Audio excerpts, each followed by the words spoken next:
You keep telling yourself a story. If I just had a higher salary, if I just lived in a cheaper country, if I just got that big break, then I'd finally start building real wealth. Let me save you 10 years. It isn't your salary. There are people making half of what you make who are quietly building freedom. And there are people making 3x what you make who are one missed paycheck away from disaster. The difference is simple. Some people treat their salary like spending money. A tiny minority treat their salary like raw material for a freedom fund. By 2035, you will be 10 years older, whether you like it or not. The question is, will you still be complaining about your income? Or will you have a fund big enough that work is a choice, not a sentence? I built wealth the boring way. Normal incomes, boring businesses, relentless compounding, no drama. You want a Munger-style blueprint? Good. Because this video is not about tricks, hacks, or magic stocks.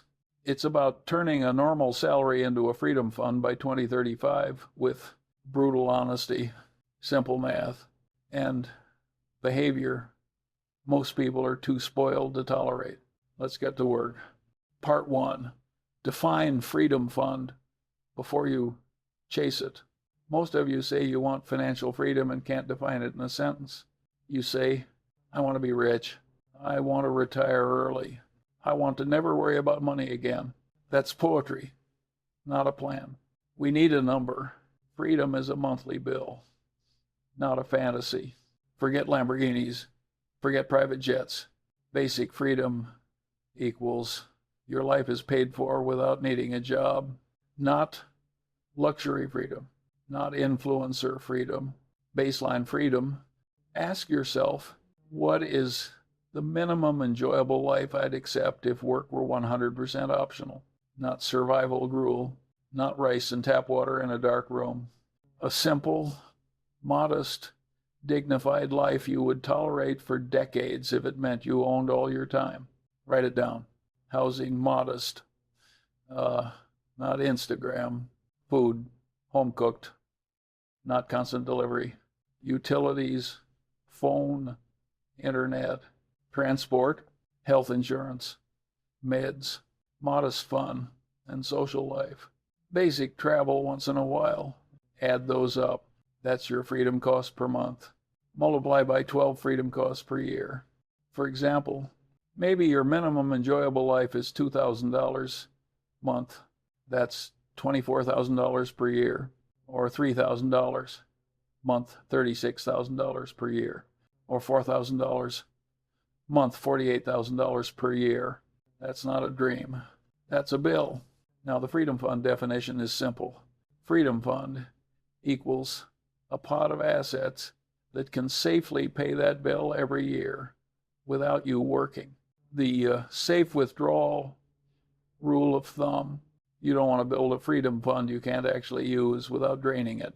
So we use a simple conservative rule, call it 3-4% withdrawal per year. That means if you withdraw about 3-4% of your fund each year and the rest stays invested and growing, you have a high probability of that money lasting decades. So if you need $24,000 a year, at 4%, you need about $600,000. At 3%, you need about $800,000. If you need $36,000 a year, at 4%, you need about $900,000. At 3%, $1.2 million. If you need $48,000 a year, at 4%, you need about $1.2 million. At 3%, $1.6 million. There's your freedom fund range. Not mystical, not arbitrary. Math. Now tie it to the date, 2035. Take today. Add 10 years. Not someday. Not before I'm old. A specific year, 2035. Now ask, what freedom cost would I be okay with by 2035? What freedom fund number funds that at 3-4% a year? Write it down. By 2035, I want a freedom fund of at least $X that will pay me around $Y month without me working. You now have a destination, freedom number, a deadline, 2035. Most people never get this far. They spend 30 years saying, one day I'll be free, while never defining what that means. You just did more real planning in 10 minutes than most do in a decade. Now we answer the only question that matters. How does a normal salary get me there? Part 2. Your salary isn't the problem.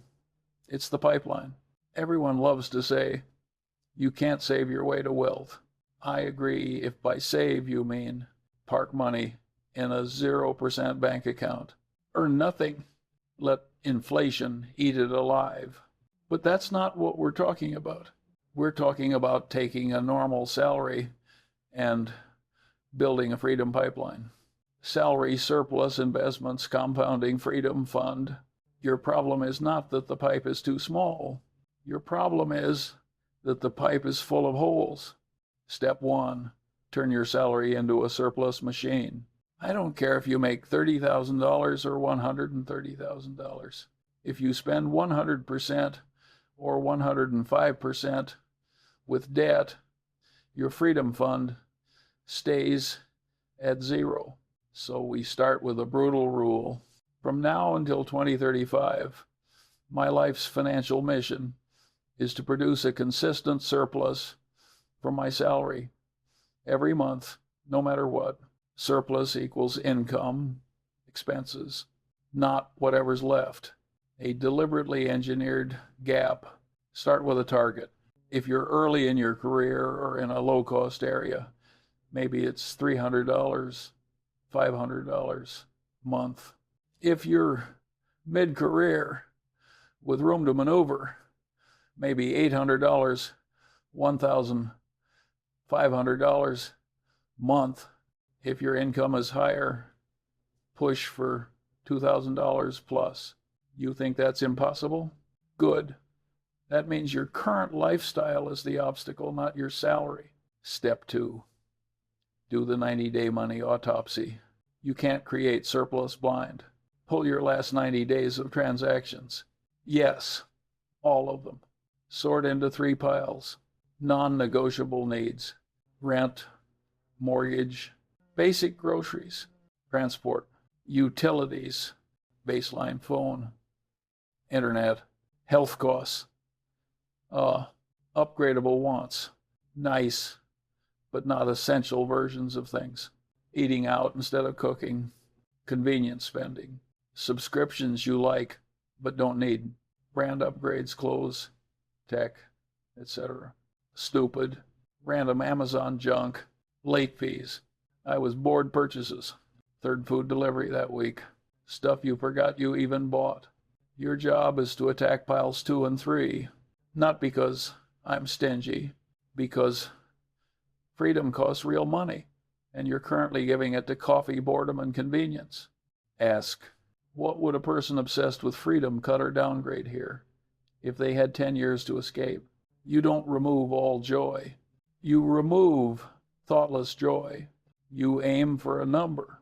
Between downgrades and deletions, I'm freeing up at least $X month to feed my freedom fund. That X is the beginning of your surplus. Step 3, lock in, pay yourself first. You will never consistently create surplus if you wait until the end of the month, see what's left. Try to invest that. Lifestyle always wins that fight. So you flip the order. Salary hits. Automatic transfer moves your freedom contribution out to an investment account. You live on what remains. You are not hoping to save. You are billing yourself first, every single month. Set it up so you'd have to actively go in and stop the transfers if you wanted to quit. Because here's the truth. You don't stay poor because you lack discipline. You stay poor because you rely on discipline instead of systems. By the end of this step, you should have a specific monthly surplus target, a list of cuts and downgrades to create it, an auto transfer that sends that surplus to your freedom pipeline. Now we deal with the next problem, your past. Part 3, clear the landmines. debt, chaos, and risk. You cannot build a freedom fund on top of financial landmines. High interest debt, zero emergency buffer, no protection against basic disasters. These things don't just slow you down. They blow up your progress at random. We fix them. 3A, kill high interest debt like your life depends on it, because it does. If you're paying 18-25% interest on credit cards while trying to invest at 8-10%, you're not in the game. You're running up a down escalator and roller skates. So we create a fork. Your surplus gets split for a while like this. Some to freedom pipeline investing, some to debt demolition. How much? If your high interest debt is small, crush it fast with more aggressive payments. If it's huge, you may tilt 60-80% of your surplus toward it at first. Use one of these methods. Pay the highest interest rate first. Best, snowball. Pay the smallest balance first for psychological wins. I don't care which you pick. I care that you finish. Every dollar of this debt you kill is like a guaranteed 18-25% return with zero volatility. Meanwhile, you maintain at least a token contribution to your investments. Why? Because you're not just deleting the past. You're installing the future behavior in parallel. 3B, build a survival buffer so you don't panic liquidate investments. If you have no emergency fund, you are one broken car away from raiding your investments. So alongside debt payoff, you want 1-3 months of bare bones expenses in cash, then eventually 3-6 months. This is not your freedom fund. This is your I don't freak out when normal life happens fund. You park it in a normal savings high yield account, somewhere simple and boring. You do not. Throw this money into meme stocks. Call it extra risk money.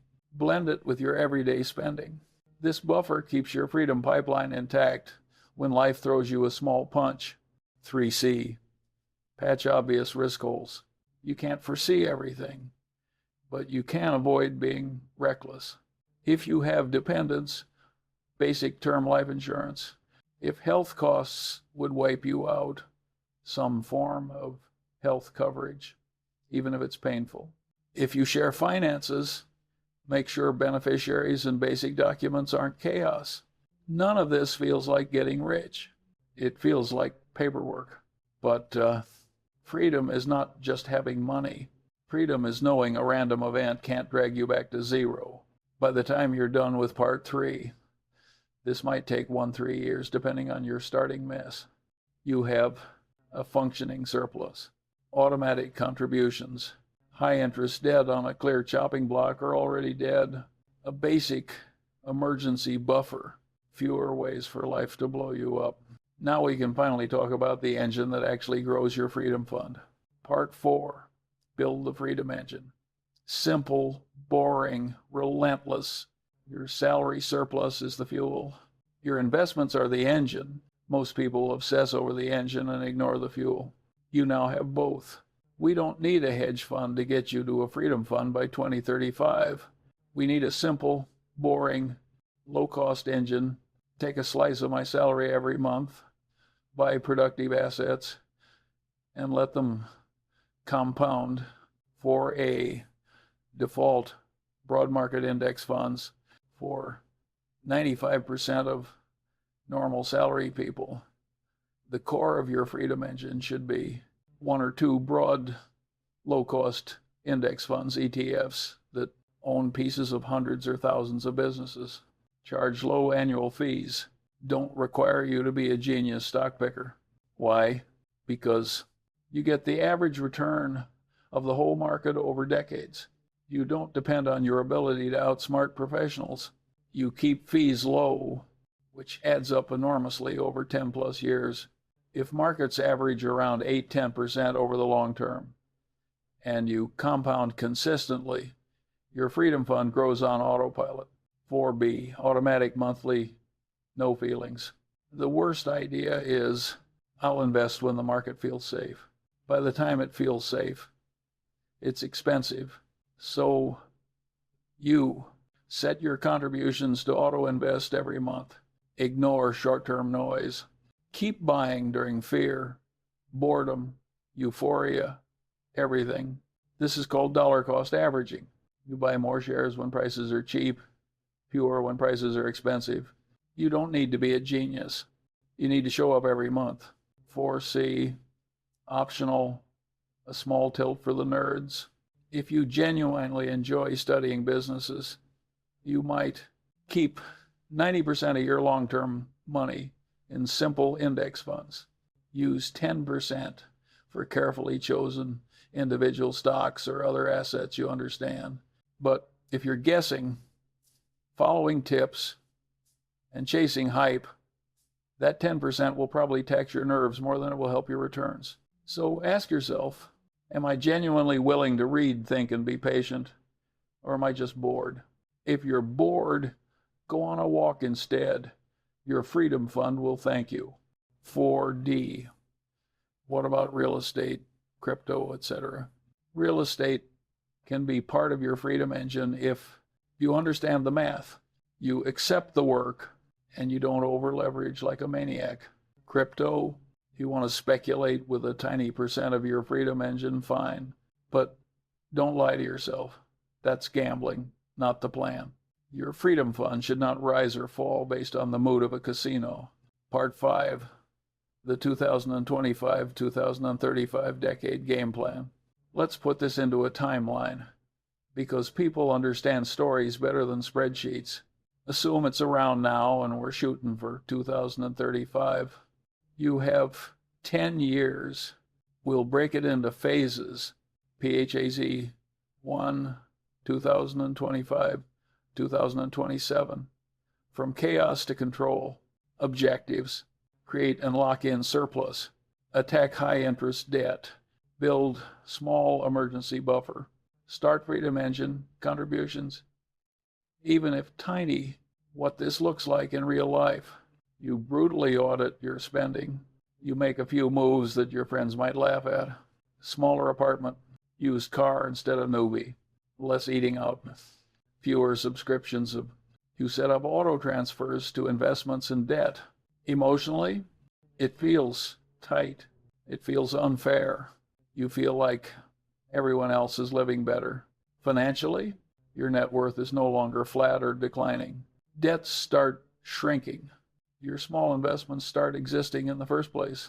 Most people never leave this phase. They get offended by the discomfort and quit back to soup. You do not piece to 2027, 2030 growth mode. Lifestyle on a leash. Objectives. Debt gone or trivial. Survival buffer 3-6 months. Freedom engine contributions ramped up. Optionally, start a small opportunity cash sub-bucket. This is where your salary really starts working. Raises and promotions. You don't fully consume them. Side income. You treat it like a freedom accelerator, not party money. You may start hitting $800, $1,000, $500, $2,000 month in investments, depending on your income. You still live below what you could afford. You could move to a bigger place. You don't. You could upgrade the car you delay. You could inflate your lifestyle. You keep it modest. Why? Because these are the years that bend your future. If you seriously invest $1,000, $2,000 a month consistently for 5-8 years, you fundamentally change who future you is. While everyone else uses their 20 seconds and 30 seconds to prove they can spend, you use yours to build an invisible machine. Phase 3, 2030, 2033. The compounding turn. Something strange happens in this stage. At first, your monthly contribution is bigger than your annual growth. Most of your balance is your own deposits. Then, slowly, the growth on your freedom fund in a good year is larger than what you added. You see, plus $20K, plus $30K, plus $40K in a year and realize my money is finally helping seriously. This is where people around you are still living check to check despite promotions. You have a six-figure or multi-six-figure freedom fund quietly humming in the background. Your job? Don't get cocky. Don't get bored. Don't blow it up. You keep contributing. Ignore market noise. Use any crashes as chances to buy more. Not freak out. You might start formalizing a freedom bucket, asking, if I withdrew 3-4% from this in a few years, what would it pay?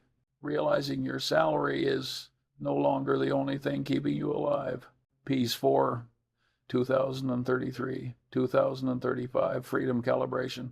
If you've actually done the work, you put 8-10 years of surplus through a compounding machine. Your freedom fund may now be large enough to fund a modest life, or at least to give you dramatic bargaining power with your career. Here's what changes. You can say no to terrible jobs without panic. You can choose roles based on meaning, not just money. You can consider part-time sabbaticals or lower paid but better paths. You calibrate. Is my freedom fund where I wanted it? Is my freedom costs higher or lower than I thought? Do I want to keep working to raise my standard? Or is this enough? The point isn't that you must quit your job in 2035. The point is that by 2035, you could, and that changes how you live every day between now and then. Part 6, the behavioral rules that keep you in the game. All of this can be ruined by one thing. You don't need more IQ for this plan. You need rules that protect you from your own worst impulses. Here are a few non-negotiables. Rule Hajon. Don't confuse ego purchases with freedom purchases. Ask before any big expense, does this increase or decrease my freedom fund's power? New luxury car at 72 months financing? Decreases. Skill that increases your income potential? Increases. Trip that makes your life meaningfully better and you can afford without touching your pipeline? Maybe neutral or even good. But be honest. Some purchases feed your ego. Some purchases feed your freedom. Know which is which. Rule #2. Never raid long-term investments for short-term wants. Emergencies? That's what the buffer is for. Freedom fund raids should be extremely rare for genuinely strategic reasons, or in late stages when you're intentionally shifting to income. If you constantly cash out for gadgets, for weddings you can't afford, for keeping up with friends, you're not building a freedom fund. You're running a glorified holiday account. Rule #3. Don't strategy hop. This decade will tempt you with new asset classes, new gurus, new systems, bull markets, bear markets, bubbles, crashes. If you keep selling everything, switching strategies, starting over every 18 months, you will never get compounding to work for you. Pick a simple, robust strategy, monthly contributions, broad market exposure, low fees, long horizon. Then tune it. Don't reinvent it every time you get bored. Part 7. What a normal salary person looks like in 2035 if they actually do this. Let's paint two pictures. Person A, the normal path, 2025, 2035. Salary grows gradually. Every time income goes up, lifestyle jumps with it. Saves a little when scared, spends it when bored. Invests randomly based on tips and headlines. Carries a revolving credit card balance. Runs with no real buffer. Looks successful on Instagram. Feels exhausted and trapped offline. By 2035, has a nicer car, nicer clothes, and a fragile life. Retirement accounts are okay, but not impressive. Needs the job as much as ever. Freedom fund effectively equals 0. Person B, the freedom fund path. Same normal salary range. No lottery. no business lottery win. But 2025, 2027 took the pain of building surplus, killing debts, creating a buffer. 2027, 2035, consistently invested hundreds or thousands a month, let compounding work instead of sabotaging it, avoided lifestyle inflation matching every raise, used crashes as buying opportunities. By 2035, freedom fund in the hundreds of thousands, possibly seven figures, cash flow from assets that could cover a simple life, ability to negotiate work from a position of strength, the option, if desired, to radically downshift, same economy, same world, similar salaries, completely different lives. Why? Not luck, not genius. One of them treated their salary like spendable validation. The other treated their salary like building material for a freedom fund. Closing. You're waiting for the world to hand you a better salary, a better boss, a better economy. Stop waiting. You already have something most people never bother to use properly. Money coming in, time ahead of you, the ability to choose what happens to each dollar. You can either smooth your life right now, impress people who don't care, and stay on the treadmill, or tolerate discomfort for a decade, build a freedom fund quietly, and give future you a life nobody can take away. You don't need to be brilliant. You need to be clear about your freedom number, ruthless about creating surplus, boring about investing consistently, stubborn about staying in the game till 2035. You do that, and one day you'll wake up, look at your accounts, and realize you don't have to ask permission from a boss, a client, or a market ever again. That's what a freedom fund is for. And you can build it on a normal salary if you stop treating that salary like a toy and start treating it like your ticket out.